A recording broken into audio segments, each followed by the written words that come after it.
Hello students, hope all of you are fine. In last unit, that electrostatics, we have studied the properties of charge at rest. Now I am going to start second unit, that is current electricity, which deals with study of charges in motion. This current electricity is the branch of physics which deals with study of electric current and related phenomena. As far as our daily life needs are concerned, this branch of physics is very important. You can think of your life without electric current. The electric appliances like electric bulb, tube light, refrigerator, TV, even internet, they do not work without electricity. And you can think of your life, your stay at home during this lockdown period without internet, without working of television. Even we could not think of these ongoing online classes without electricity. What I mean to say is this branch of physics is very important as far as its applications in daily life are concerned. So let us start with electric current.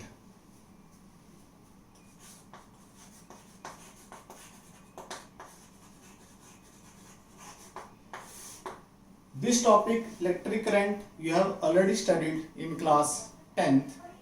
It is defined as the rate of flow of charge. Means electric current, if it is noted by I, so current is equal to total charge flown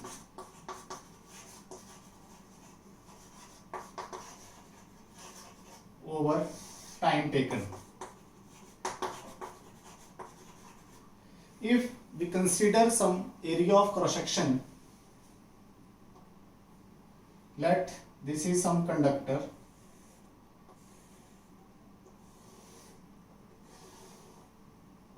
and if I consider its cross section and let del q be the amount of charge which pass through this cross section in time del t, then the average current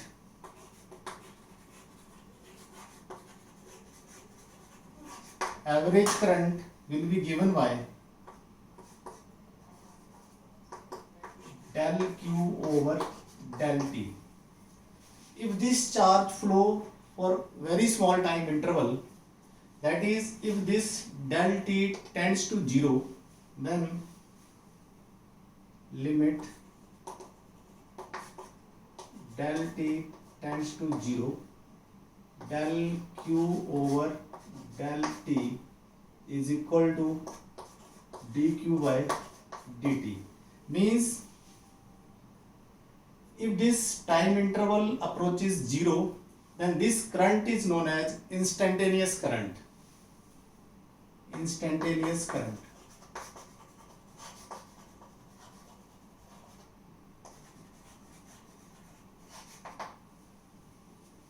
Now the SI unit of current is, unit of charge is coulomb and unit of time is second. So SI unit of current is coulomb per second. SI unit coulomb per second, or it is known as ampere.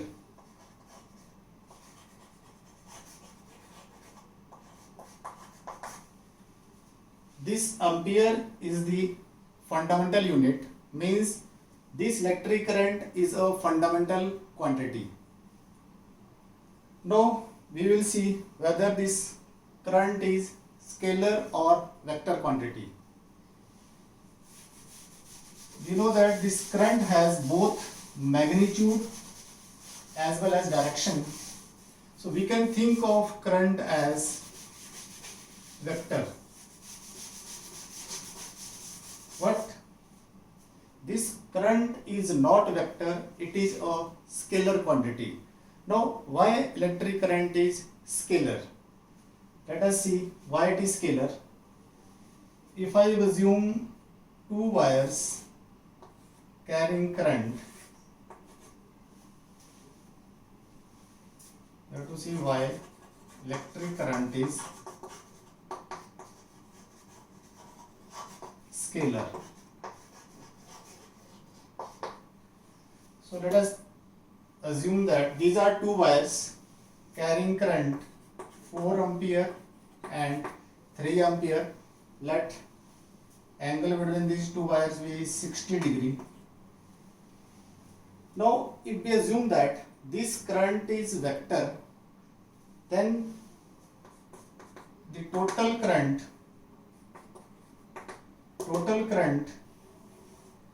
will be given by the parallel law of vector addition, and if that current is I, then by parallel law of vector addition I will be equal to root I1 square plus I2 square plus 2 I1 I2 cosine of angle between these two currents, that is cos 60. So that is equal to root 4 square plus 3 square plus 2 into 4 into 3 into half. So this quantity will equal to 16 plus 9 25 plus 12 37 equal to root 37 ampere.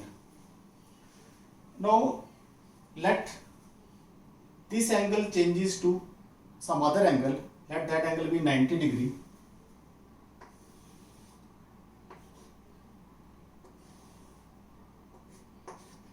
This is I1 is equal to 4 ampere.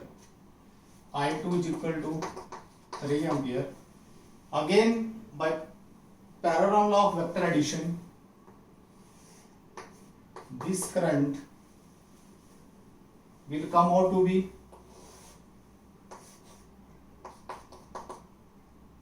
4 square plus 3 square under root.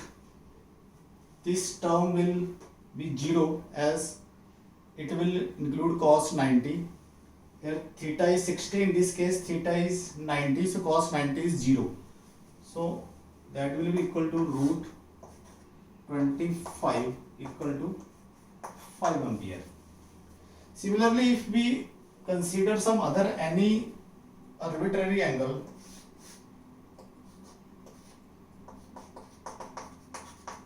I2 is equal to 3 ampere, let theta be any angle, then this current will have different values depending upon the angle between these two wires. What experimentally the value of this current is fixed, that is simple algebraic sum of these two currents, 4 plus 3. So here experimentally I1 plus I2, it comes out I1 plus I2, it is equal to 7 ampere. So means we cannot consider current as vector. It is scalar quantity, and when we add different currents, we add simple algebraically. It do not follow or it do not obey the law of vector addition. That's why current is scalar, not a vector quantity. So I think you might have understood why current is scalar and not vector, although it has both magnitude as well as direction. Now, depending upon whether the material allow the flow of current through it or not, the materials are of different types, such as conductors, insulators. So first one is conductor. So if any material allow the flow of electric current through it, then we say that it is a conductor. For example, all metals, they are conductors. Insulators,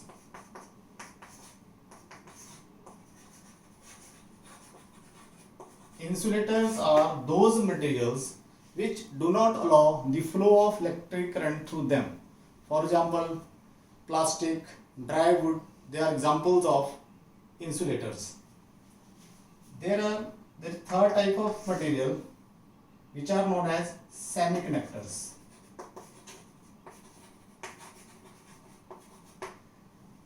These are the materials which conduct only certain set of conditions of temperature. These materials, they behave as conductors above 0 Kelvin, means they conduct at high temperatures. So depending upon whether material allow the flow of current through it or not, we can say that materials are of mainly three types: conductors, insulators and semiconductors. Next, current carriers. Now in different type of conductors, current carriers can be different. For example, if conductor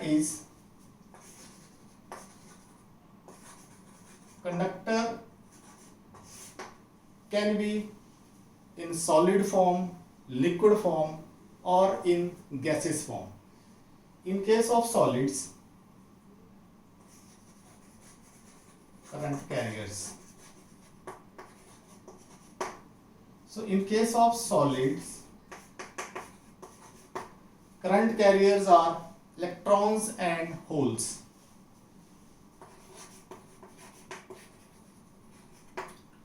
In case of metals, the current carriers are electrons. But if material is semiconductor, then current carrier can be electron as well as hole.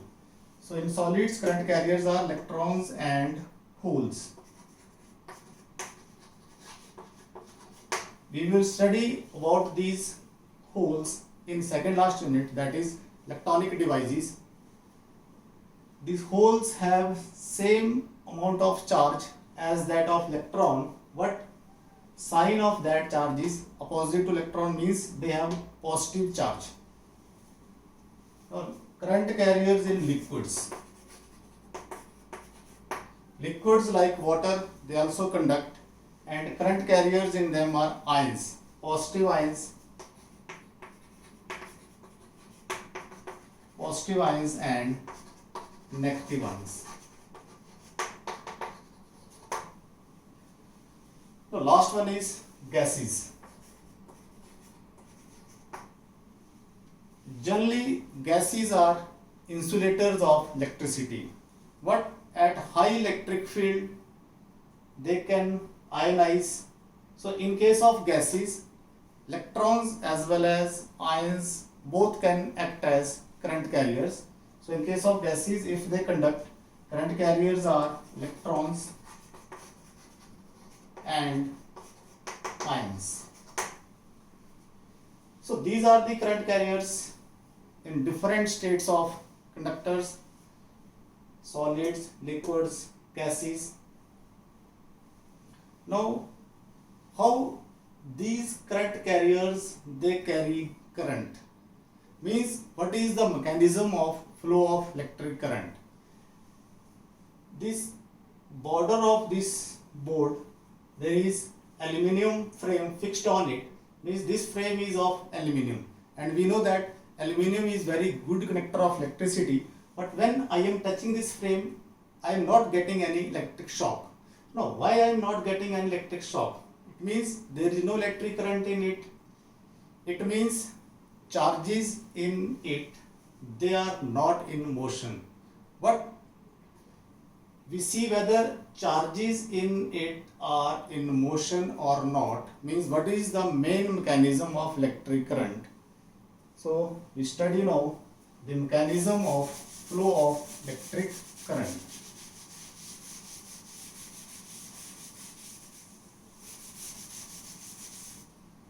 Mainly we study drift velocity in that mechanism of flow of electric current.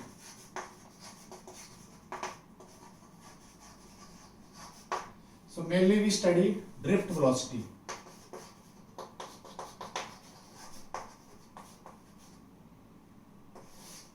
What is drift velocity? Let us consider some conductor.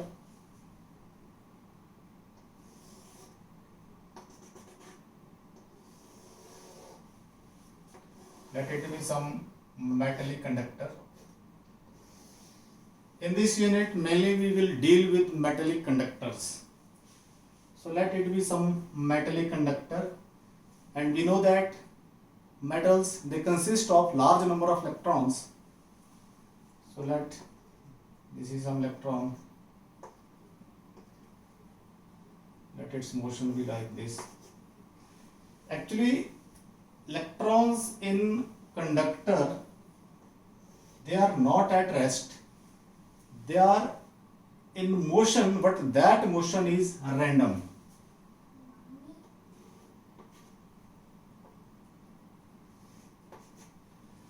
So these electrons can move in any direction. They have random motion due to temperature, or we can say that they are in motion due to heat energy. But their motion is not in a specific direction, and current flows only when there is flow of electric charge in certain specific direction. Here, although electrons are in motion, but they are in random motion due to thermal agitation. Means if speed of this electron be, let it be u1, its velocity is u2, u3, and so on, let its velocity be un. Then these velocities, they have different directions. If we take their sum, vector sum, or if we take their mean, then their mean comes out to be 0. Means if we take the average velocity,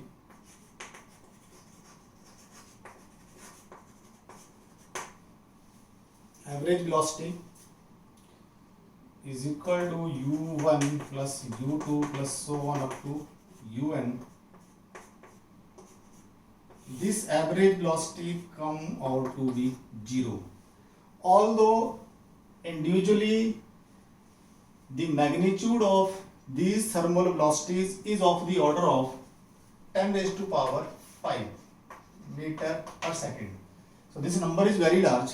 But if we take the average of these velocities, then average become 0. Means we can say that if we have not applied any source of potential difference across the conductor, then electric current through the conductor is 0. Now, if we want to maintain the flow of electric current through a conductor, we have to apply some source of electromotive force, or we have to apply some potential difference. Now let us see what happens when we apply some potential difference across this conductor. Let some potential difference is applied across the ends of the conductor.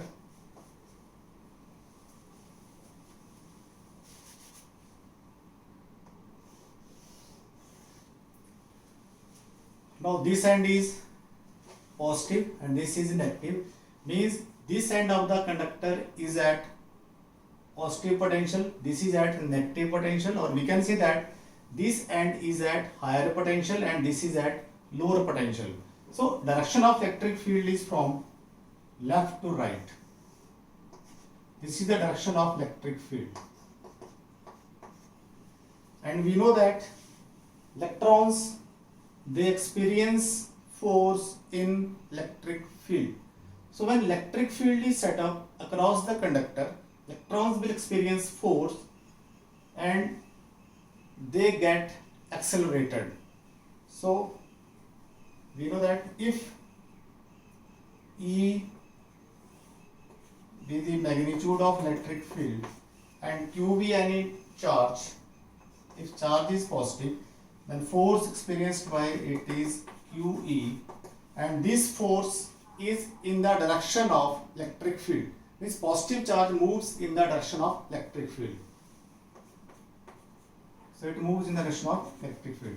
If charge is negative, then it also experiences force, of same magnitude, but its direction will be opposite.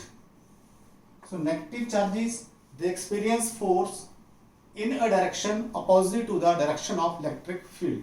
In this case, so this force, magnitude of force will be again QE. Means these electrons, they experience force opposite to the direction of electric field, means they start experiencing force from right to left. And as a result of force, let A be the acceleration produced in the electrons, then that acceleration will be given by F over M.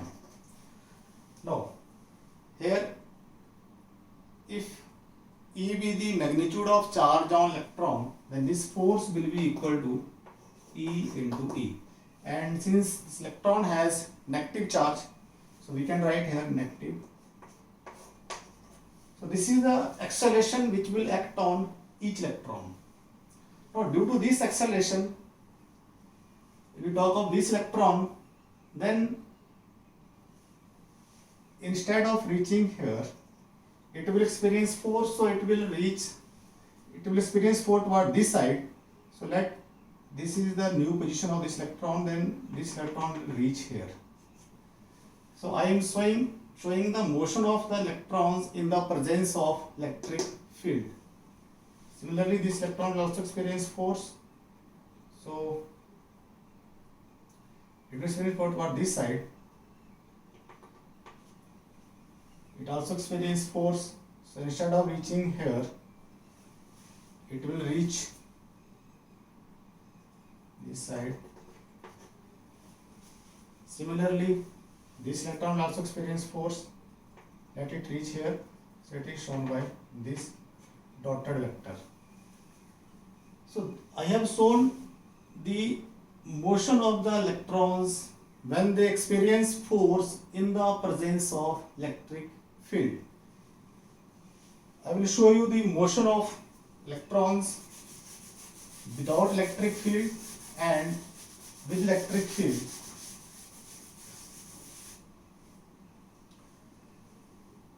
Since the motion of electrons in the absence of electric field is random, so if an electron start moving from this point in certain conductor, let it move like this.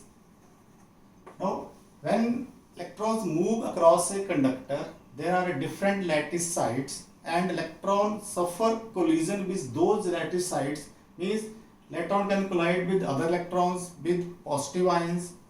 So here it suffers some collision, let its path deviate like this.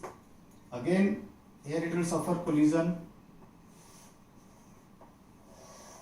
This path is random. We can show it any manner. So this is the path of electron in the absence of electric field.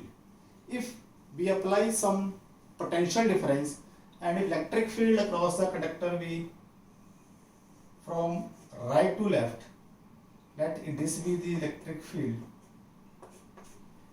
then due to this electric field, electrons will experience force opposite to this direction, means their path will be modified, and the modified path will be like this. This electron may reach at this point, this electron will reach at this point, this electron will reach at this point, this electron may reach at this point. So this we can show, this is the path of electron in the presence of electric field. Means this solid line, this is for when there is no electric field, in absence of electric field, and the dotted line represent the path of electron in the presence of electric field. In the presence of electric field.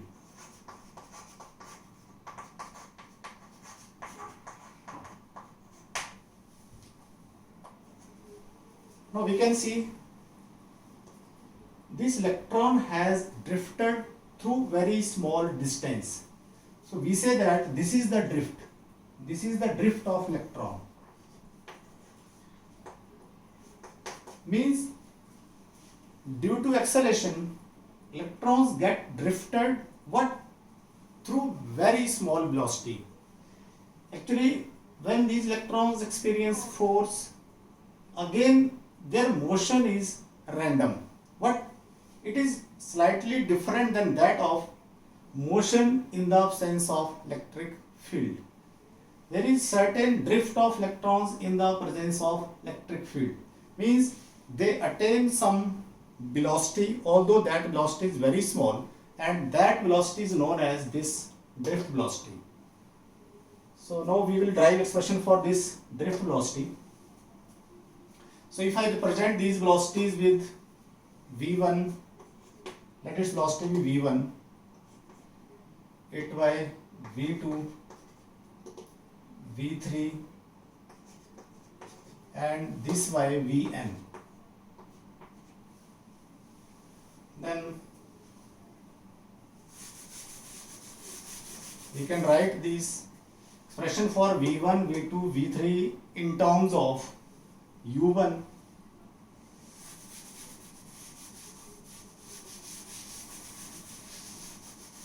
u2 and so on. So we know that v is equal to relation between v and u for accelerated motion, v is equal to u plus at. So we can write this v1 is equal to u1 plus a into tau 1. Now what is this tau 1? This tau 1 is a relaxation time. Means when electron moves from one point to another, they travel certain distance. This distance is known as mean free path, and if we divide the mean free path with velocity, we get relaxation time. So the time, or we can say that it is the time elapsed between any two successive collisions. Means if electron start from this point and there is some lattice site, again, so when electron move from here to here, if it move with velocity u1, when it strike this lattice site, it loses its velocity and it start with fresh velocity from this point. Here again its velocity becomes 0. So it starts with some fresh velocity, let it be u2, and it strikes some other lattice site. So the time taken by electron in moving from this point to this point, this is known as relaxation time. So this relaxation time is different for any two different lattice sites. So v1 is equal to u1 plus a tau 1. Similarly, we can write v2 u2 plus a tau 2, so on. Vn is equal to un plus a tau n. This a is same for all electrons. Now, in order to find drift velocity, we have to take their average. Now, whether we have to take their average or something else, again, I assume these are some two lattice sites, that one lattice site is this, and let some electron start moving from here with velocity u1. Now when it start moving with u1, or let this velocity can have any value, when this electron strike with this lattice site, it loses its energy and it start its motion with fresh velocity. Let that fresh velocity be u1. Now when it strike with other side, now as it start moving with velocity u1, its velocity do not remain u1 from this point to this point. Actually, we have applied electric field, and electric field is now present inside the conductor also. So these electrons, they are experiencing force, means they have some acceleration, and due to that force this velocity will increase by some amount. So let v1 be the velocity just before striking this lattice site. So we cannot say that the movement of electron from this lattice site to this lattice site is constant. It is not constant, it is increasing. So, but we define drift velocity as the constant velocity attained by electrons in a direction opposite to the direction of electric field. So in order to find expression for drift velocity, again we have to take average of these two velocities. So let average of these two velocities be v1 dash, and that is equal to u1 plus v1 divided by 2. Now we can say that the velocity of electron between these two sites, lattice sites, is constant, and that is v1 dash. We can also take some other lattice site. This is some lattice site, and electron start moving from here with certain velocity. So let, when it strike with this lattice site, it start moving, it loses its velocity and start with fresh velocity. Let that velocity be u2. Now when it strike with another lattice site, actually here I should write only plus, or let, this is just I have noted as some lattice site. So when this electron move from this lattice site to this lattice site, again its velocity go on increasing. Just before striking this lattice site, let its velocity be v2.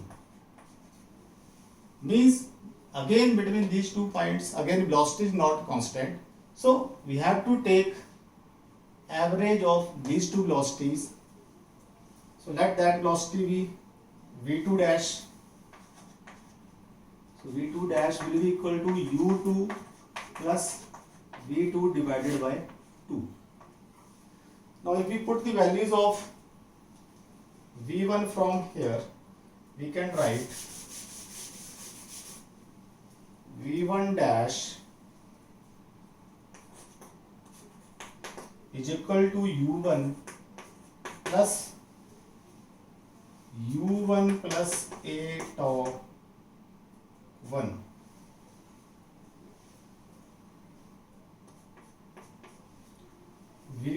So that will be divided by 2, and that will be equal to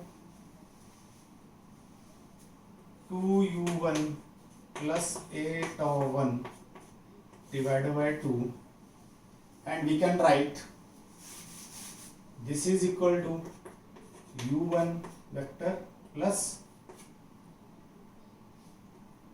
a by 2 tau 1. Similarly, we can write other velocities. v2 dash is equal to u2 plus a by 2 tau 2. So on, vn dash is equal to un plus a by 2 tau n. Now, in order to find the drift velocity, we have to take average of these velocities. So let us take average of these. So we can now write drift velocity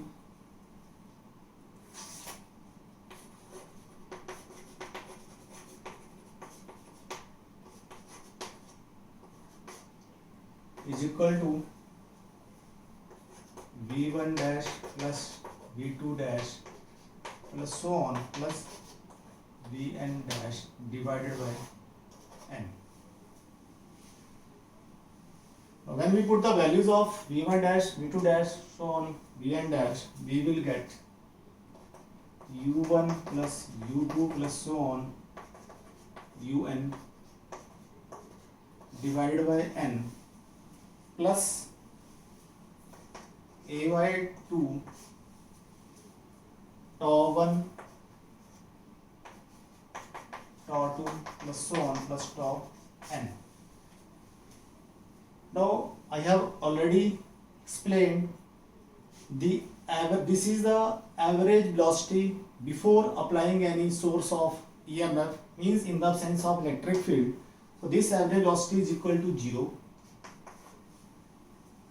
So drift velocity will be equal to drift velocity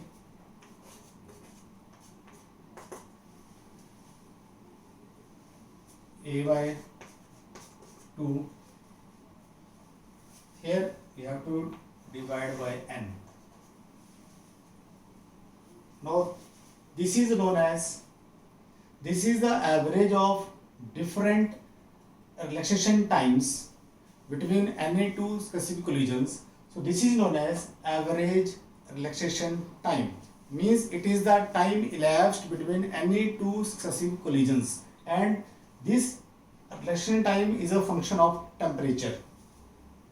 So here I write only tau, simple tau, and I said that this is a function of temperature and its value is approximately 10 raised to power minus 14 second, although it is different at different temperatures. So generally it is around this 10 raised to power minus 14 second. It is different for different materials also. Now we can put the value of this acceleration. So this will be equal to minus E capital E tau over 2. So this is the expression for drift velocity in terms of, here m will also come.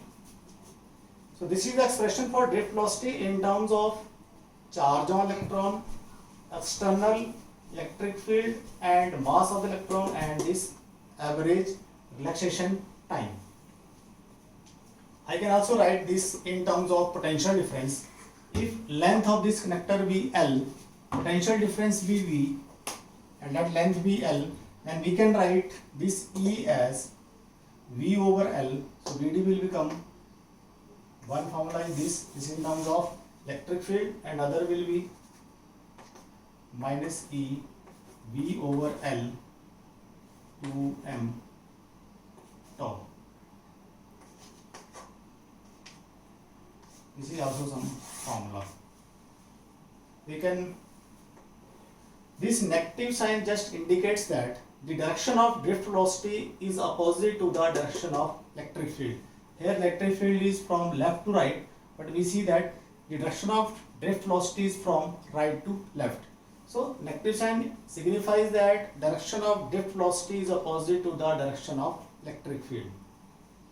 So this is the formula in terms of potential difference. So today we discussed about electric current, current carriers and expression for drift velocity. This expression is very important.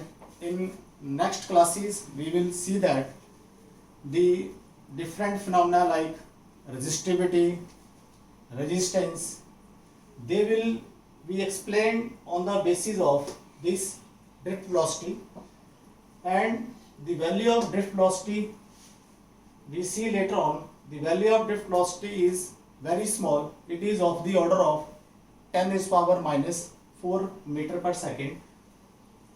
Vd is equal to 10 raised to power minus 4 meter per second. So today I conclude with this. In next class we will derive the relation between current and drift velocity, and also we will discuss mobility. So I think you might have understood this concept of drift velocity. It is the constant velocity with which electrons get drifted in the presence of electric field in a direction opposite to the direction of electric field when it is applied across the ends of the conductor. So with this I conclude. I wish you stay safe and stay healthy. Thank you.